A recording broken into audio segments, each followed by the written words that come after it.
بات آپ کے سامنے رکھنے کی کوشش کرتا ہوں۔ 5ویں پارے کے اندر بے شمار رب العالمین نے مسائل بیان فرمائے ہیں، جیسا کہ کل 4تھے پارے کے اندر آپ کو بتایا کہ رب العالمین نے 7 حرام رشتے بیان کیے تھے۔ 7 رشتے حرام، اور اس کے ساتھ ساتھ بہو کے ساتھ رشتہ کرنا بھی حرام ہوتا ہے۔ بیٹا فوت ہو جائے یا بیٹا طلاق دے دے، کبھی بھی آپ اپنی بہو سے نکاح نہیں کر سکتے۔ اس کے بعد آپ کی ساس تھی، ساس کے ساتھ بھی انسان زندگی میں کبھی نکاح نہیں کر سکتا، چاہے آپ کی بیوی فوت ہو جائے، آپ کی بیوی آپ طلاق دے دے، کسی صورت میں نکاح نہیں کر سکتے۔ 5ویں پارے کے آغاز میں رب العالمین نے کچھ خواتین سے نکاح کے حوالے سے بیان فرمایا کہ وہ عورتیں جو کافروں سے آپ کو حاصل ہوتی ہیں جنگ کے میدان کے اندر، اب ان عورتوں کے بارے میں آغاز کے اندر مسئلہ بیان فرمایا کہ آپ ان عورتوں سے جو آپ کو جنگ میں حصے کے اندر آئے، ان کے ساتھ آپ مباشرہ ازدواجی معاملات قائم کر سکتے ہیں۔ نبی علیہ الصلوۃ والسلام نے صحابہ کرام رضوان اللہ تعالی علیہم اجمعین کے ایک لشکر سن 8 ہجری کے اندر حنین کی طرف بھیجا۔ اوطاس کے علاقے کے اندر جنگ لڑی گئی تو وہاں سے کچھ خواتین لونڈیاں صحابہ کے ہاتھ لگیں، تو نبی علیہ الصلوۃ والسلام نے اس طرح صحابہ میں وہ خواتین تقسیم کر دی، لیکن صحابہ نے ان کے ساتھ ازدواجی معاملات کرنے سے پرہیز کیا۔ تو نبی علیہ الصلوۃ والسلام کو بتایا گیا، تو نبی علیہ الصلوۃ والسلام نے فرمایا کہ اب یہ عورتیں تمہیں مل چکی ہیں، تمہاری ہیں، تم نے 2 چیزوں کا خیال کرنا ہے۔ دیکھ لو کہ اگر ان کو حمل ہے تو پھر ان سے مباشرت نہیں کرنی، یا 1 مہینہ انتظار کر لو، ان کا رحم صاف ہو جائے، کلیئر ہو جائے کہ پچھلے خاوند کا کوئی حمل نہیں ہے اس کے ساتھ۔ اگر ان کے پیٹ پاک ہیں یعنی حمل سے، تو پھر آپ کی بیویاں ہیں، آپ کی لونڈیاں، آپ ان کے ساتھ ازدواجی تعلقات قائم کر سکتے ہیں۔ اللہ تعالیٰ نے یہاں وہ چیز بیان کی، مسئلہ استبراء رحم اسے کہتے ہیں۔ اور اس کے بعد رب العالمین نے یہاں فرمایا کہ جو عورتیں تمہاری ہاتھوں کے اندر ہے، مالک ہو جن عورتوں کے تم نے نکاح کی، ان سے اپنا فائدہ حاصل کرو۔ فَمَسْتَمْتَعْتُمْ بِهِ مِنْهُنَّ فَآتُوهُنَّ أُجُورَهُنَّ فَرِيضَةً۔ یہاں اہل تشیع نے دوسرے لوگوں نے متع کا ثابت کرنے کی ناکام کوشش کی ہے، جبکہ اللہ تعالیٰ نے فتح مکہ کے موقع پر متع کو قیامت تک کے لیے حرام کر دیا۔ متع کیا ہوتا ہے؟ کسی عورت کے ساتھ آپس میں کمپرومائز کر لینا، میں آپ کو یہ کپڑا دے رہا ہوں، میں آپ کو یہ گھڑی دے رہا ہوں، میں آپ کے جسم سے 10 دن فائدہ اٹھاؤں گا، اسے کہتے ہیں نکاح متع۔ نکاح متع کو رب العالمین نے فتح مکہ کے موقع پر حرام کر دیا، قیامت تک حرام ہے۔ اب متع جو بھی کرے گا یہ زنا ہے۔ عرب کے اندر ایک ظالموں نے ایک اور نکاح نکالا ہوا، نکاح مسیار۔ نکاح مسیار سعودی میں لوگ کرتے ہیں۔ نکاح مسیار بھی اس کی قسم ہے، لیکن وہ کہتے ہیں اس میں وقت متعین نہ کرو، بس بیوی کے کمپرومائز آپس میں ایگریمنٹ کرو، اور وقت طے نہیں کرنا، بس 2 سال رہو 3 سال رہو، پھر خود بخود اچانک غائب ہو جانا، یہ بھی اسی کی قسم ہے۔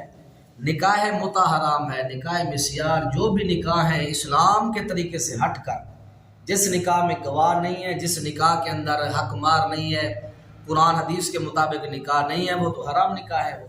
بہرحال اس کے بعد رب العالمین نے مرد کی حاکمیت کو 5ویں پارے میں بیان کی ہے۔ الرجال قوامون علی النساء، اے لوگو، اللہ نے حکومت اور اقتدار یا حاکمیت کا حق صرف مرد کو دیا، عورتوں کو نہیں دیا۔ اور اسی طرح حدیث پاک کے اندر نبی علیہ الصلوۃ والسلام نے فرمایا کہ لن یفلح قوم ولوا امرهم امرأۃ، وہ قوم ہرگز کامیاب نہیں ہو سکتی جو اپنا حاکم کسی عورت کو بنا لے۔ بخاری کتاب المغازی کے اندر جو قومیں اپنے سربراہ مالک جو اپنے حکمران خواتین کو بنا لے، وہ حکومتیں، وہ لوگ کبھی کامیاب نہیں ہوتے۔ اسی طرح رب العالمین اس پارے کے اندر فرمایا کہ لوگوں عورت کبھی حاکم نہیں بن سکتی۔ عورت اگر نافرمان ہے تو اصلاح کے 3 آپشن دیے گئے ہیں۔ سب سے پہلے فرمایا کہ آپ عورت کو اصلاح کے ساتھ، پیار کے ساتھ سمجھائیں۔ عورت نہیں مانتی تو پھر اپنا بستر علیحدہ کر دیں۔ عورت پھر بھی نہیں مانتی تو پھر تیسرا آپشن یہ بیان کیا گیا کہ آپ اس عورت کو پھر تھوڑا سا ماریں، اتنا نہ ماریں کہ اس کے جسم پر نیل پڑ جائے، اتنا اس کے چہرے پر بھی نہ ماریں، اس کی ہڈی بھی نہ توڑیں۔ اسلام نے خاتون کو تھوڑا سا مارنے کا، ڈانٹ پٹ کرنے کے شریعت نے حکم دیا ہے۔ اس کے بعد اللہ تعالیٰ نے اس بارے میں فرمایا کہ امانت کا خیال کرتے رہنا، ان اللہ یأمرکم ان تؤدوا الامانات الی اہلھا، لوگوں امانتوں کا خیال کرنا۔ اس آیت کا شان نزول یہ ہے 5ویں پارے کی کہ جس وقت اللہ کے نبی مکہ میں جانا چاہ رہے تھے تو نبی پاک کو روک دیا گیا۔ عثمان بن طلحہ اس وقت مسلمان نہیں تھے، ان کے ہاتھ میں خانہ کعبہ کی چابی تھی۔ اللہ کے نبی آ گئے واپس، فرمایا کہ ایک دن آئے گا کہ خانہ کعبہ کی چابی اللہ میرے ہاتھ میں ضرور رکھے گا۔ بس چند سال گزرے، رب العالمین نے مکہ کو فتح کر دیا۔ وہی عثمان بن طلحہ جو تھے مکہ کے متولی، چابی جن کے پاس تھی، وہ چابی لے کے اللہ کے نبی کے ہاتھ میں رکھنے کے لیے، تو آپ نے فرمایا میں نے کہا تھا نا کہ ایک دن آئے گا اللہ میرے ہاتھ پر چابی رکھے گا۔ نبی پاک نے وہ چابی لے کر تھوڑی دیر رکھا، پھر دے دیا۔ فرمایا کہ اے عثمان بن طلحہ، اب چابی جو ہے قیامت تک تیرے خاندان میں رہے گی۔ آج تک چابی جو حضرت عثمان بن طلحہ رضی اللہ تعالیٰ عنہ خاندان کے اندر موجود ہے۔ اس کے بعد اللہ تعالیٰ نے آگے یہ حکم دیا، شراب کا حکم۔ قرآن پاک کے اندر سب سے پہلی آیت سورہ بقرہ کے اندر ہے شراب کی حرمت پر۔ صحابہ نے کہا اللہ کے نبی جی یہ واضح حکم نہیں ہے۔ اللہ تعالیٰ نے پھر اس 5ویں پارے کی آیت ہے، یا ایھا الذین آمنوا لا تقربوا الصلاۃ وانتم سکارى، اے ایمان والو جب تم نماز کی حالت میں ہو تو شراب پی کر نماز میں نہ ہو، تمہارا مدہوش ہو جاتے ہو، جو پڑھتے ہو تمہیں سمجھ نہیں آتا۔ یہ آیت اس وقت نازل ہوئی تھی، حضرت علی المرتضیٰ فرماتے ہیں کہ ہماری دعوت کی حضرت عبد الرحمن بن عوف رضی اللہ تعالیٰ عنہ نے دعوت کی اور ہمیں شراب بھی پلائی، کھانا بھی کھلایا۔ مغرب کا ٹائم ہو گیا تو انہوں نے مجھے کہا کہ نماز بھی پڑھا دو۔ میں نے امامت کرائی تو میں نے قل یا ایھا الکافرون لا اعبد ما تعبدون ونحن نعبد ما تعبدون میں نے پڑھ دیا۔ کیا معنی اس کا، نحن نعبد ما تعبدون، اے کافرو جن کی تم عبادت کرتے ہو ہم بھی اسی کی عبادت کرتے ہیں۔ تو یہ بہت بڑا جملہ تھا، کفریہ جملہ ہے، نحن نعبد ما تعبدون، ہم بھی انہی کی عبادت کرتے ہیں جن کے مکہ والوں تم کرتے ہو۔ اللہ نے فوراً قرآن نازل کر دی، اے ایمان والو جب نماز میں آؤ تو تم صاف ستھرے ہو کے آؤ، شراب پی کے نہ آؤ تم نماز پڑھنے کے لیے، تمہیں پتہ نہ ہو کہ تم کیا کہہ رہے ہو۔ تو اللہ تعالیٰ نے پھر یہ دوسرا حکم تھا شراب کی حرمت پر۔ پھر تیسرا حکم جو ہے 7ویں پارے کے آگے آئے گا، اللہ نے اس آیت کو نازل کر کے فرما دیا کہ ہمیشہ کے لیے اللہ تعالیٰ نے شراب کو حرام کر دیا۔ اس کے بعد رب العالمین نے مشرکین کے جو شرکیہ فعل ہے اس کی اللہ تعالیٰ نے فرمایا کہ لوگوں یہ قابل مذمت فعل ہے۔ مشرک جو یہودی لوگ تھے مسلمانوں سے یہ ظالم نفرت کرتے تھے، مشرکوں سے پیار کرتے تھے۔ مشرک جو تھے یہودی، یہ مشرکین مکہ سے پیار کرتے تھے، مسلمانوں سے نفرت کرتے تھے۔ کیوں؟ یہودی بھی جادو ٹونے کے قائل تھے، مشرکین بھی جادو ٹونے کے قائل تھے۔ واحد مسئلہ کہ اسلام تھا جو جادو ٹونے کا مخالف تھا، کہ جادو ٹونے میں کوئی اللہ تعالیٰ نے برکت نہیں رکھی، یہ نحوست والے کام ہیں۔ بلکہ پہلے پارے میں آپ کو بتا چکا ہوں، ما کفر سلیمان ولکن الشیاطین کفروا، یہ جادو کفر ہے، یہ جادو جو ہے شیطانی عمل ہے، جو بندہ جادو کرتا اللہ اس کی نماز بھی قبول نہیں کرتا۔ تو یہودی مشرک یہ دونوں جادوگر قومیں تھی، اسلام نے ان کی تردید فرمائی ہے۔ اس کے بعد اللہ تعالیٰ نے فرمایا کہ وَأُولُو الْأَمْرِ مِنْكُمْ، اے لوگوں جو تمہارے اندر اہل علم ہیں، جو علم جاننے والے لوگ ہیں، تم نے ان کی اطاعت کرنی ہے۔ جس طرح اللہ اطیعوا اللہ واطیعوا الرسول وَأُولُو الْأَمْرِ مِنْكُمْ، اللہ کی اطاعت کرو، اللہ کے رسول کی اطاعت کرو، اولو الامر کی۔ اولو الامر سے مراد ہمارے جو بڑے ائمہ ہیں، ہمارے جو دیندار لوگ ہیں، ان کی اطاعت کرنی ہے ان معاملے میں جن معاملے میں ان کی رائے قرآن حدیث کے مطابق ہے۔ جس مسئلے میں ان کی رائے قرآن حدیث کے خلاف اس کی ماننے کی ضرورت نہیں ہے، وہ چاروں ائمہ نے خود بیان کیا ہے۔ امام ابو حنیفہ رحمہ اللہ کا ایک واضح قول ہے در مختار کے اندر، وہ فرماتے ہیں کہ اذا صح الحدیث فہو مذہبی، لوگوں جب صحیح حدیث آ جائے تو وہ امام ابو حنیفہ کا مذہب ہے۔ یہی بات امام مالک رحمہ اللہ نے ارشاد السالک کی جلد 1 صفحہ 227 پر فرمائی ہے، اور امام شافعی اپنی کتاب آداب الشافعی کے صفحہ 93 پر یہی بات فرماتے ہیں۔ امام احمد بن حنبل رحمہ اللہ ان کی کتاب ایقاظ الابصار اس کے صفحہ 113 پر فرماتے ہیں، چاروں امام کہتے ہیں لوگوں جب ہماری رائے قرآن حدیث کے مخالف ہے تو ہماری بات کو دیوار سے مار دینا، قرآن حدیث کی بات کو تم نے لینا ہے۔ یہ چاروں ائمہ کی کتابوں کا میں نے حوالہ آپ کو دے دیا ہے۔ اس کے بعد پیارے پیغمبر اللہ تعالیٰ نے 5ویں پارے کے اندر جہاد کی ترغیب دی ہے۔ فرمایا لوگوں موت تمہیں بستر پر بھی تو آ سکتی ہے نا، بستر پر بھی تمہیں فرشتہ موت کا تمہارے روح نکالنے کے لیے آ سکتا ہے۔ اللہ تعالیٰ فرماتے ہیں کہ فلما کتب علیہم القتال اذا فریق منہم یخشون الناس کخشیۃ اللہ، اللہ نے منافقوں کی مذمت کی ہے۔ اللہ نے جب جہاد فرض کیا تو منافق ڈرنے لگے، کانپنے لگے، لوگوں سے ایسے ڈرنے لگے جیسے رب سے ڈرا جاتا ہے، بلکہ اللہ نے فرمایا کہ اس سے بھی زیادہ ڈرنے لگے، اور انہوں نے اپنی زبان سے یہ گندے جملے کہے کہ ربنا لما کتبت علینا القتال، اللہ تو نے ہم پر جہاد فرض کیوں کیا؟ اللہ کو بڑا غصہ ہے، مذمت کے اللہ نے منافقوں کی، فرمایا کہ یہ جہاد سے اتنا ڈرتے ہیں، لوگوں سے ڈرتے ہیں، ڈرنا تو اللہ تعالیٰ سے چاہیے تھا۔ اس کے بعد رب العالمین نے آگے قتل کی سزائیں بیان کی ہیں، فرمایا کہ جو بندہ کسی مسلمان کو ناجائز قتل کر دے، اللہ نے 5 عذاب نازل کیے ہیں۔ 5ویں پارے سورہ نساء کی آیت نمبر 93 کے اندر پہلا عذاب یہ ہے، فرمایا کہ جزاؤہ جہنم، اس قاتل کی سزا جہنم ہے، خالدن فیہا، ہمیشہ جہنم میں رہے گا، وغضب اللہ علیہ، اللہ قاتل پر غضب کرتا ہے، ولعنہ، لعنت کرتا ہے، وَأَعَدَّ لَهُ عَذَابًا عَظِيمًا، اللہ تعالیٰ قاتل کے لیے اللہ نے عذاب عظیم، بہت بڑا اللہ نے عذاب تیار کر رکھا ہے۔ یہ قاتل کے اللہ تعالیٰ نے 5 سزائیں بیان کر دی ہیں۔ آگے اللہ تعالیٰ نے 5ویں پارے کے آخر میں فرمایا، لوگوں جب ہجرت مدینہ ہوئی تو تم نے ہجرت کیوں نہ کی؟ چند لوگ تھے جو نئے نئے مسلمان تھے، انہوں نے ہجرت کرنا اچھا نہ سمجھا۔ اللہ تعالیٰ نے فرمایا چھوڑو اپنے قبیلے، اپنے زمینیں، اپنے کاروبار، بزنس، سب کو چھوڑو، میرا آرڈر آ گیا، تمہارا امتحان ہے۔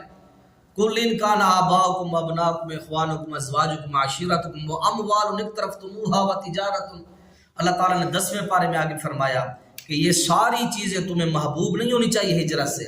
سارے مسلمان پکے جو تھے چلے گئے، چند نئے نئے مسلمان تھے، اللہ تعالیٰ نے ان ہجرت نہ کرنے والوں کو فرمایا کہ تم لوگ ظالم ہو۔ ان الذین توفاہم الملائکۃ ظالمی انفسہم قالوا فیما کنتم، تم مدینہ میں جانا تم نے اچھا نہیں سمجھا، کافر و مشرکوں میں رہنا تم نے اچھا سمجھا ہے۔ اللہ تعالیٰ نے نبی علیہ السلام نے فرمایا کہ رب العالمین نے فرمایا کہ جو لوگ من جامع المشرک وسکن معہ فانہ مثلہ، جو بندہ کافر و مشرکوں کے محلوں میں رہتا ہے سمجھو ان جیسا ہے۔ اس لیے فرمایا لوگوں کافروں کے محلوں میں رہائش نہ رکھو، مشرکین بدتی لوگوں کے محلوں میں رہائش نہ رکھو، نمازی پرہیزی لوگوں کے محلوں کے اندر رہائش رکھو۔ اگر تم نے ان لوگوں کے محلوں میں رہائش رکھی تو فرمایا کہ فَإِنَّهُ مِثْلَهُ، تم بھی اس جیسے ہو۔ یہ حدیث پاک نبی علیہ السلام کی سنن ابی داؤد کتاب الجہاد کے اندر یہ حدیث پاک موجود ہے۔ اس کے بعد اللہ تعالیٰ نے آگے فرمایا، اے مسلمانوں، جب تمہیں کسی علاقے کے اندر پریشان کیا جائے تو ہجرت کر لیا کرو، ہجرت میں برکت ہے، وہ علاقے چھوڑ دو، ان علاقے میں نہ رہو۔ اور اسی طرح پھر آخر میں فرمایا لوگوں جب کافروں سے تمہاری جنگ ہو، جہاد ہو، تو تم نے نماز خوف پڑھنی ہے۔ نماز خوف کا کیا طریقہ ہے؟ اس طرح قبلے کے سامنے امام صاحب کھڑے ہوں گے، ایک صف امام صاحب، اگر دشمن سامنے ہے قبلے کی طرف، امام صاحب قبلے کے سامنے کھڑیں گے، ایک صف امام صاحب کے پیچھے کھڑے گی، اور وہ رکوع کرے گی، سجدہ کرے گی، پچھلی صف بالکل کھڑی رہے گی اسلحہ لے کر۔ جب وہ رکوع سجدہ کر لیں گے، اگلی صف پیچھے آ جائے گی، پیچھے والی پھر امام صاحب کے پیچھے چلی جائے گی۔ فرمایا کہ 1 منٹ کے لیے بھی تم نے کافروں سے بے خبر نہیں رہنا، ایک صف امام کے ساتھ نماز پڑھتی رہے، دوسری جو جماعت ہے لین بنا لے، اسلحہ لے کر دشمن کے سامنے کھڑی رہے، جب وہ پڑھ لیں تو یہ پیچھے چلے جائیں۔ اللہ تعالیٰ نے نماز خوف کا طریقہ بیان کیا۔ اس کے بعد رب العالمین نے فرمایا کہ من یشاقق الرسول، لوگوں نبی کی مخالفت سے بچا کرو۔ اگر تم نبی کی مخالفت کرو گے حق واضح ہو جانے کے بعد، وَيَتَّبِعْ غَيْرَ سَبِيلِ الْمُؤْمِنِينَ، مومنوں کے طریقے کے علاوہ اگر تم نے کوئی راستہ اختیار کیا، نُوَلِّهِ مَا تَوَلَّى وَنُصْلِهِ جہنم، ہم تمہیں جہنم کے اندر داخل کر دیں۔ من یشاقق الرسول، اگر تم نے رسول کی مخالفت کی۔ اور پھر آگے فرمایا لوگوں شیطان کی اطاعت سے بچو، اپنے دادا ابراہیم پیغمبر کے دین کو اپناؤ۔ شیطان ظالم کیا کرتا ہے؟ وَلَأُضِلَّنَّهُمْ وَلَأُمَنِّيَنَّهُمْ، شیطان تمہیں ضرور گمراہ کر دے گا اور تمہیں امیدیں دلاتا ہے، نئی نئی خواہشیں دلاتا ہے، تم غریب ہو جاؤ گے یا یہ ہو جاؤ گے۔ شیطان تمہارے دل و دماغ میں بڑی بڑی چیزیں ڈالتا ہے۔ فَلَيُبَتِّكُنَّ آذَانَ الْأَنْعَامِ، یہ کہتا ہے جانوروں کے کان کاٹ دو، یہ کہتا ہے فلاں کام کر دو، تم سے بڑے بڑے کام کروا کے فَلَيُغَيِّرُنَّ خَلْقَ اللَّهِ، اللہ کی تخلیق بھی تم سے بدلوا دیتا ہے۔ اب تم نے دیکھتے ہو کتوں کے کان کاٹ دیتے ہیں، جانوروں کے کان کاٹ دیتے ہیں، سینگ کاٹ دیتے ہیں، کتنی چیزیں جو ہے انسان جانوروں کے اندر مثال ہے، اور انسانوں کے اندر دیکھ لو انسان نے کتنی اللہ کی تخلیق بدل دی ہے۔ یہ داڑھی انسان کا زیور ہے، کامل مرد کی جو نشانی ہے فرمایا کہ یہ داڑھی ہے، کامل مرد کی نشانی فرمایا داڑھی ہے۔ اسلام کے اندر فرعون کی داڑھی تھی، جتنے بڑے بڑے کافر گزرے جا کے دیکھو ان کے مجسمے تصاویر، ان کی داڑیاں ہیں، وہ داڑیاں رکھتے تھے۔ اور داڑھی رکھنا یہ مرد کی نشانی ہے، اور اسلام کے اندر یہ نبی پاک کی اطاعت و فرما برداری ہے۔ تو شیطان تم سے بڑے بڑے گندے کام کروائے گا، تم نے اس سے بچنا ہے۔ پھر فرمایا کہ لوگوں عورتوں کا خیال کرتے رہنا۔ آخری خطبہ آپ نے حجۃ الوداع دیا، فرمایا لوگوں میں تمہیں کہتا ہوں کہ عورتوں کے حق میں خیال کرنا، عورتوں کو ٹشو پیپر نہیں سمجھنا، عورتوں کے حقوق کا خیال کرنا ہے، عورتوں کے ساتھ ظلم نہیں کرنا، عورتوں کے ساتھ زیادتی نہیں کرنی، جیسا کھانا کھاؤ ویسے ان کو کھلاؤ، جیسا لباس پہنو ویسے پہنو، ان کو بھی پہناؤ، ان کے چہرے پر نہیں مارا، ان کو گندی نہیں کہنا، ان کو بدصورت نہیں کہنا۔ کبھی بھی جھگڑا ہو جائے تو اپنی بیوی کو اپنے گھر کی چوکھٹ سے باہر نہ نکالنا، کمرے چینج کر لینا، لیکن اپنی عورت کو اپنے گھر سے بالکل نہیں نکالنا۔ یہ عورتوں کے سارے مسائل بیان فرمائے۔ اس کے بعد اللہ تعالیٰ نے آخر میں پھر فرمایا ان المنافقین فی درک الاسفل من النار، لوگوں جو منافق ہیں قیامت کے دن جہنم کے سب سے نچلے طبقے کے اندر ہوں گے۔ جہنم کا سب سے نچلا طبقہ ہے، اس جہنم کے نچلے طبقے کے اندر فرمایا منافقین کو اللہ ڈالے گا۔ آخر میں پھر فرمایا اے ایمان والو، اگر تمہارے اعمال اچھے ہوں تم نیکیاں کرو، ما یفعل اللہ بعذابکم، اللہ پھر کیا کرے گا تمہیں عذاب دے کر، ما یفعل اللہ کیا کرے گا بعذابکم، تم کو عذاب دے کر، ان شکرتم وآمنتم، اگر تم اللہ کا شکریہ ادا کر اس پر ایمان لے آؤ، وکان اللہ شاکرا علیما، اللہ شکر کو کرنے والے بندوں کو خوب جانتا ہے۔ اگر تم ایمان لے آؤ، نیک اعمال کرو، اللہ کو کیا ضرورت اللہ تعالیٰ تمہیں عذاب سزا دے۔ اللہ سے دعا اللہ تعالیٰ عمل کی توفیق نصیب